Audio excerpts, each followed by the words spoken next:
The next animal is the most expensive animal in the room. This is Ovis canadensis nelsoni. This is the desert bighorn sheep. This was taken down near on the Baja Peninsula. It was actually harvested near a town called Agua Verde. Okay, we actually killed them on the day that the New York Giants upset the Patriots and ruined their perfect season. So it was February of 2008.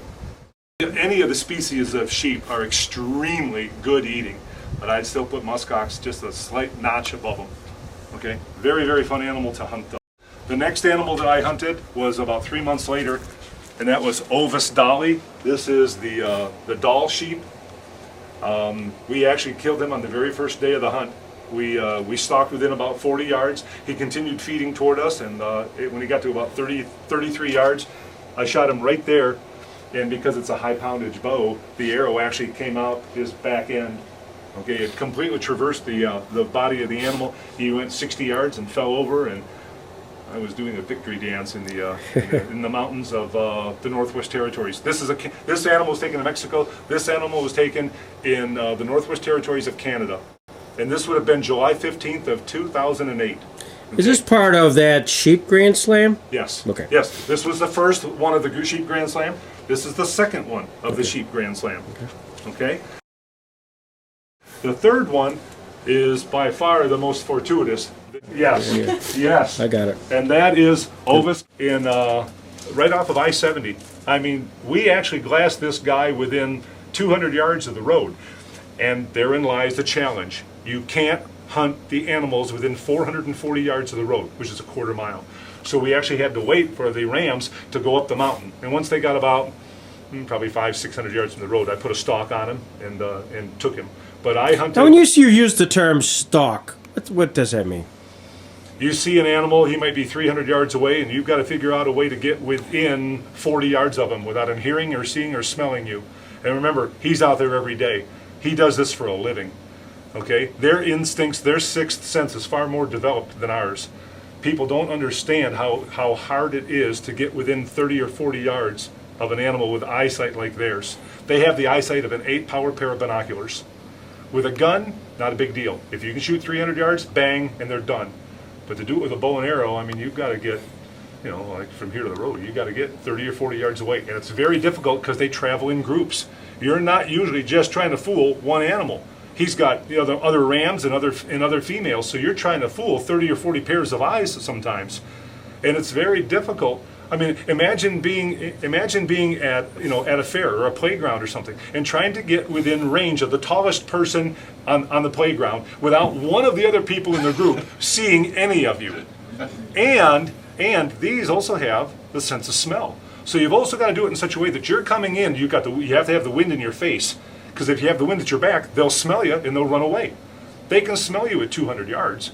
So you've got to approach with the wind in your face. And you've got to fool the eyes of all the animals. And there were 7 rams in a group. And I was able to get within 50 yards of the group. And I took this guy with an arrow. It was interesting. After I shot, they all got up and ran, including him. I thought, did I miss? What happened? And I went and I looked because there was a cliff right there. I went and I looked over the cliff, and they were nowhere to be found. I thought, where did they go? And I go to back up to go look over here, and I tripped over him. He was right there dead at my feet. My gosh. I tripped over him, and it was an emotional day for me. The guy that was with me glassing for sheep was probably a half a mile away, and I had a walkie-talkie, and it was the first time I got to use the walkie-talkie. I said, hey. He said, what? I said, Mark, I'm going to need your backpack. He said, that's what I wanted to hear, because you cut up the deer, or you cut up the ram, and you take it out in backpacks. But here's how sheep hunting works when you're hunting with one other guy. What you will do is you will get a great big piece of orange tarp and an even bigger piece of white tarp, like a bed sheet.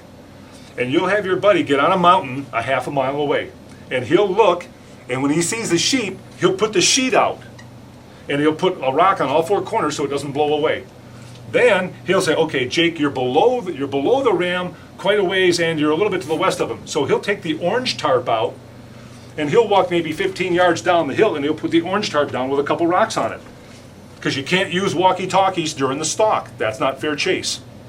So here I am a half a mile away, and we're trying to communicate with each other, and I'm looking and I see a white sheet, and then beneath it I see an orange sheet. I thought, perfect. Orange is the hunter orange. I thought, okay, the white's above the orange. So I think, okay, the rams are up there. So I make a great big banana and get above them. So now I'm looking over at them, and sure enough, now the orange tarp is above the white tarp. I thought, perfect. Because the thermals do what during the day? They heat the air. Warm air rises. Their scent is coming to me instead of my scent going to them.